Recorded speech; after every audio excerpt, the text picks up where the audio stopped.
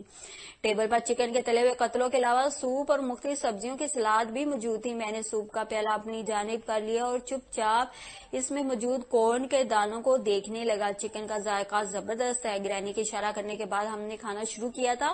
آج کا ڈنر خان سامہ کی بجائے خود گرینی نے تیار کیا تھا۔ چکن کے قتلے اور ٹماٹر کی کھٹی ساس مجھے اور گرینڈ پا کو بے حد مرغوب تھی۔ گرینڈ پا چکن کی تعریف کر رہے تھے، میرا جی للچایا، مگر میتا راؤ کی تکلیف دہ باتیں بھی یاد آ گئیں۔ تم کسی سے وفادار ہو ہی نہیں سکتے، تم اس قابل ہی نہیں ہو۔ بات اصل میں یہ ہے، مزے کا سوپ ہے، بہت مزے کا سوپ ہے۔ میں نے گھبرا کر سوپ کا چمچ منہ میں رکھا تھا۔ سوپ ابھی گرم تھا، مجھے اپنا منہ جلتا محسوس ہوا، مگر میں نے تکلیف کا اظہار نہیں کیا تھا کیونکہ میں ان دونوں کے سامنے اپنی تکلیف کا اظہار نہیں کرنا چاہتا تھا۔ مجھے میتا کی گفتگو نے بے حد الجھا دیا تھا۔ چکن نہیں لیا تم نے؟ دوپہر کو تم نے سینڈوچ بھی یہ کہہ کر چھوڑ دیا تھا کہ اس میں چکن ہے، اب بھی نہیں چاہیے؟ مگر کیوں؟ تمہیں اعتراض کیا ہے؟ مسئلہ کیا ہے تمہارے ساتھ؟ کوئی مسئلہ نہیں ہے گرینی، میں نے نان ویج چھوڑ دیا ہے۔ آپ میرے لیے؟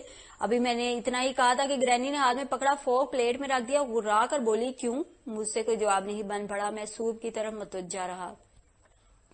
نان ویج کیوں چھوڑے ہو تم؟ انہوں نے دہرایا، تمہارے بڑھتے ہوئے جسم کو پروٹین کی ضرورت ہے، اگر تم یہ سب چھوڑ دو گے تو بونے بن کر رہ جاؤ گے۔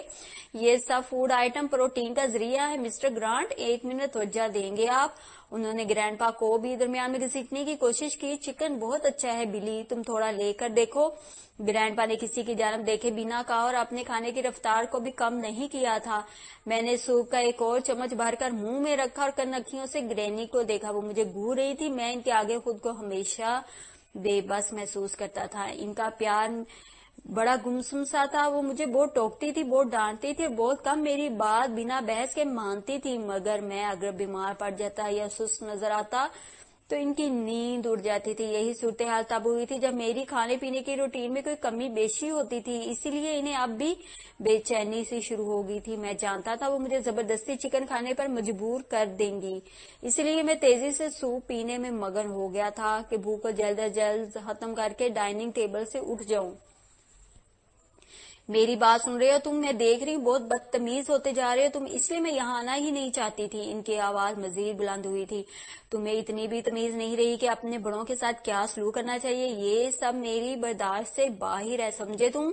وہ فربی مائل تھی اور غصے میں مزید فربا دکھنے لگتی تھی۔ گرینڈ پا اس حالت میں ہمیشہ انہیں پاپ کارن بلاتے تھے۔ ان کا غصہ دیکھ کر مجھے یکدم رونا آنے لگا۔ میں سوپ کے ساتھ ساتھ آنسو بھی پینے لگا۔ کم آن میگی، بچہ ہے، بھوک لگے گی تو کھا لے گا سب کچھ، تم ڈنر کرو، کیوں فکر کرتی ہو؟ یہ چکن کھاؤ نا۔ گرینڈ پا نے انہیں راضی کرنا چاہا، وہ بڑبڑاتے ہوئے اپنی پلیٹ پر جھکی تھی، پھر جیسے انہیں کچھ یاد آ گیا، یہ سوپ جو تم پی رہے ہو نا، یہ بھی نان ویج ہے، پتہ ہے کہ نہیں؟ انہوں نے آنکھیں گھمائی تھی، میری آنکھیں پھر باری ہونے لگی۔ مسٹر گرانٹ بتائیں ذرا اپنے لاڈلے پوتے کو، سوپ میں ساتھ ڈالتے ہوئے گرینی کا انداز مزید طنزیہ ہو گیا۔ سوپ بھی نان ویج ہوتا ہے کیا؟ میں نے ملی جلی کیفیت میں گر کر گرینڈ پا کو دیکھا۔ یہ بات حتمی تھی کہ گرینی جھوٹ نہیں بولتی تھی۔ ارے نہیں بھئی، ایسا کچھ نہیں ہے، تم ختم کرو یہ سوپ، انہوں نے مجھ سے کہا اور آنکھوں ہی آنکھوں میں گرینی کو کچھ اشارہ کیا جو میں نے فوراً بھانپ لیا۔ میرا دل بالکل ٹوٹ گیا، کب سے پلکوں کی باڑ لیے دبک کر بیٹھے آنسو پھسل کر گالوں پر آ گئے۔ میں نے سوپ کا پیالہ سامنے سے ہٹا دیا۔ میں چھوٹا بچہ نہیں ہوں، بڑا ہو گیا ہوں، میں نے کہا نا میں نان ویج نہیں کھاؤں گا، تو آپ لوگوں کو سمجھ کیوں نہیں آتا؟ کیا میں اپنی مرضی سے کچھ کھا بھی نہیں سکتا؟ میں اپنی جگہ سے اٹھ کھڑا ہوا، اس سے پہلے کہ وہ دونوں مجھے ٹوکتے میں اٹھ کر باہر آ گیا تھا۔ کچن کے بعد کافی وسیع اور ریز ہال تھا۔ میں اس ہال سے گزر کر باہر لان میں آ گیا تھا۔ یہاں کافی خنکی تھی، لیکن میں نے پرواہ نہیں کی، میں خاموشی سے درخت کے کٹے ہوئے تنے پر آ کر بیٹھ گیا تھا۔ دن کے وقت جو ماحول خوشگوار لگتا تھا، رات کے وقت وہیں عجیب سا خوف چھایا ہوا تھا۔ چند لمحوں بعد مجھے اپنے ارد گرد جھینگروں کا مشاہدہ ہوتا ہوا محسوس ہونے لگا، جس سے مجھے مزید خوف ستانے لگا۔ اس سے پہلے کہ میں خوف زدہ ہو کر وہاں سے اٹھ جاتا، میں نے گرینڈ پا کو آتے دیکھا۔ چند لمحوں بعد وہ میرے قریب آ کر بیٹھ گئے تھے. میں نے پرحرارت لمس اپنے ارد گرد پھیلتے ہوئے محسوس کیا. گرینڈ پا نے میری جیکٹ میرے کندھوں پر ڈال دی تھی. میں نے منہ مزید بسول لیا. یہ میری مصنوعی ناراضی تھی.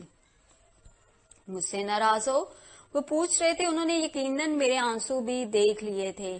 گرینی کبھی کبھی مجھے بھی بہت غصہ دلا دیتی ہے، جیسے آج انہوں نے تمہیں دلا دیا. وہ بہت بوڑھی ہو گئی ہے. ان کا اپنا ایک سادہ سا مخصوص انداز تھا. میں خاموش رہا، حالانکہ میں نے بتانا چاہتا تھا کہ میں گرینی سے زیادہ اپنے آپ سے خفا ہوں، کیونکہ میں لا تعداد برائی کی قوتوں کا گڑھ بن چکا ہوں. جب لوگ بوڑھے ہو جاتے ہیں تو وہ بہت اشتعال کا باعث بننے لگتے ہیں. انہیں بلا وجہ ہر چیز پر تحقیق کرنے کا شوق ہو جاتا ہے. کیوں، کیسے، کس لیے؟ انہیں یہ بھی نہیں پتا چلتا کہ انہیں چھوٹے بچوں کی طرح ریئیکٹ نہیں کرنا چاہیے. وہ بات کرتے ہوئے اپنے مخصوص انداز میں گردن بھی ہلا رہے تھے. بوڑھے لوگ کتنے بھی بوڑھے ہوں، وہ بہت محبت کرنے والے ہوتے ہیں. ان کی محبت کے بارے میں مشکوک ہونا فضول ہے. محبت کو شکوک اور وسوسے راس نہیں آتے. محبت اور مذہب میں کچھ تو فرق ہونا چاہیے. میں نے بنا تاثر دیے دیکھنے کا عمل جاری رکھا. گرینڈ پا کی وضاحت بیکار تھی. میں گرینی کی محبت کے متعلق کسی وسوسے کا شکار نہیں تھا. بے شک میری ان کی کم بنتی تھی، لیکن میں ان کی وجہ سے کبھی رویا نہیں تھا. میں جانتا ہوں گرینڈ پا، گرینی بہت اچھی ہیں، لیکن وہ مجھ پر دھونس کیوں جماتی ہیں؟ میں نے کہا نا، نان ویج چھوڑ چکا ہوں، مجھے چکن نہیں چاہیے تھا. اچھا، تو یہ بات ہے. اس کی کوئی خاص وجہ؟ میں تمہاری گرینی کو سمجھا دوں گا. ان کا انداز بے حد سرسری تھا اور مجھے ان کی یہی بات پسند تھی. وہ کسی چیز کو مسئلہ نہیں بناتے تھے اور ہمیشہ میری بات سمجھنے کی کوشش کرتے تھے. میں یکدم ان کی جانب بڑھا. یہ ممکن نہیں تھا کہ میں اپنی زندگی میں کوئی فیصلہ کرتا اور انہیں اس میں شامل نہ کرتا. میں نے انہیں سب کچھ بتا دیا. میتا راؤ سے دوستی کی خواہش، اس کی نان ویج کھانے والوں کے لیے ناپسندیدگی اور اپنی آزردہ دلی. ایک ایسی لڑکی جو دوستی کی ابتدا سے پہلے ہی تمہیں برائی کی نشاندہی کری، ایسی لڑکی کو دوست بنا کر تم کیا کرو گے؟ میرے خاموش ہو جانے پر وہ تحمل بھرے لہجے میں بولے تھے، جبکہ میں پرجوش ہو گیا. مجھے لگتا ہے گرینڈ پا، اس بات میں کچھ حقیقت تو ہے. وہ حیران ہوئے تھے. میں نے گہری سانس بھری. یہی تو کنفیوژن کی وجہ تھی. آپ خود ہی تو کہتے ہیں کہ قتل کبیرہ گناہ ہے. جب ہم اپنی خوراک حاصل کرنے کے لیے کسی دوسرے جاندار کی جان لیتے ہیں تو یقیناً گناہ کے مرتکب ہوتے ہیں، اور اس گناہ کی پاداش میں برائی کے فرشتے ہی پیدا ہوں گے نا. یہ برائی کے فرشتے ہمارے اندر برائی یعنی غداری پیدا کرتے ہیں. گرینڈ پا، گھوڑا ایک وفادار جانور ہے، اس کی خوراک کیا ہوتی ہے؟ جبکہ شیر کیا کھاتا ہے اور اس کی وفاداری کا عالم کیا ہوتا ہے؟ آپ کو یاد ہے ہمارے گھر ایک بلی ہوتی تھی، کرسٹل. میں نے انہیں یاد دلانے کی کوشش کی. گرینی کرسٹل کو کبھی گوشت کھانے کو نہیں دیتی تھی. وہ کہا کرتی تھی کہ پالتو جانور کو گوشت کھلانے سے اس کے منہ کو خون کا ذائقہ لگ جاتا ہے، پھر اسے کاٹنے کی عادت پڑ جاتی ہے. میرا انداز ایک بار پھر پرجوش ہوا تھا. گرینڈ پا مجھے ہی دیکھ رہے تھے. میری بات مکمل ہوتے ہی انہوں نے گہری سانس بھری. اس لیے تم نے یہ فیصلہ کیا ہے کہ آئندہ تم چکن، مٹن وغیرہ کچھ نہیں کھاؤ گے؟ وہ پوچھ رہے تھے. میں خاموش رہا. انہوں نے دوبارہ اپنا سوال دہرایا. میں وفادار رہنا چاہتا ہوں گرینڈ پا، ہمیشہ. میں نہیں چاہتا کہ برائی کی قوت یا فرشتے میرے اندر اپنا گھر بنائیں. میں نے سادہ سے لہجے میں کہا تھا. وہ ساری گفتگو کے دوران پہلی بار کچھ مطمئن سے نظر آئے. مجھے امید ہے کہ تم میری بات کو میتا راؤ کی بات سے تھوڑی سی زیادہ اہمیت دو گے، ورنہ میں تمہاری مدد نہیں کر پاؤں گا. میں نے سر ہلایا تھا. میرے بچے، وفاداری کوئی سکھائی جانے والی چیز نہیں ہے. ارشمیدس کا اصول یا فیسا غورس کا مسئلہ یہ فطرت ہے، انسانی فطرت. قدرت نے ہمارے اندر یہ مادہ رکھا ہے. ہم انسانی پیدائشی طور پر اپنے اندر لا تعداد خوبیاں لے کر آتے ہیں. وفاداری ان میں سے ایک ہے. ہم جب کسی چیز کے ساتھ وفادار رہتے ہیں، یہ کچھ بھی ہو سکتا ہے، دوست، عقیدہ، کوئی خیال، کوئی سوچ، یا پھر زمین کا کوئی ٹکڑا. تو ہمیں اس سے سکون ملتا ہے. روح کی بھوک کا توڑ صرف ایک ہے، سکون. بدن کو روٹی نہ ملے اور روح کو خوشی نہ ملے تو انسان نہیں رہتا، اپنے محور سے ہٹنے لگتا ہے. گھوڑا وفادار ہے کیونکہ بنانے والے نے یہ عنصر اس کی فطرت میں رکھ دیا ہے، جبکہ شیر کی فطرت میں یہ نہیں ہے. یہ جانور ہم سے وفادار نہیں ہے بلکہ اپنی فطرت سے وفادار ہے. یہ اس عنصر سے وفادار ہے